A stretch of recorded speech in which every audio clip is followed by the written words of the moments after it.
زموږ په ټوله معاشره کې او دا د جاهلیت د زمانې طریقه وه چې زنانه وله برخه نه ورکوله.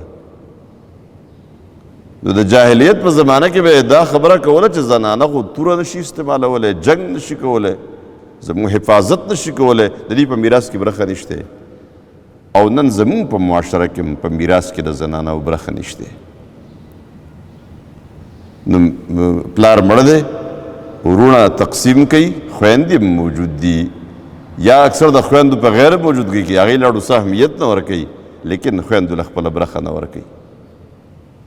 دا غم بچی دي، دا هم بچی دي، یو شان بچی دي، یو شان اولاد دی، لیکن په دې اولاد کې دومره فرق وشي چې دا د مال د محبت د وجې نه د میراث د قبضه کولو دپاره خویندې وروڼه د یو بل دشمنان جوړ شي او د یو بل په مال باندې قبضه کول شروع کړي، وروڼه ظلم وکړي او قبضه وکړي. او دا وایي چې زنانه وله چا برخه نه ده ورکړې. قرآن کریم دلته وضاحت کړی دی، للرجال نصیب مما ترک الوالدان والاقربون وللنساء نصیب مما ترک الوالدان والاقربون. د سړو دپاره برخه د په هغه مال کې چې د هغې مور و پلار یا د هغوی قریب ترین رشته دارانو پرېښي، او د زنانو دپاره برخه ده په هغې مال کې چې د هغې مور و پلار یا د هغې قریب ترین رشته دارانو پرېښي.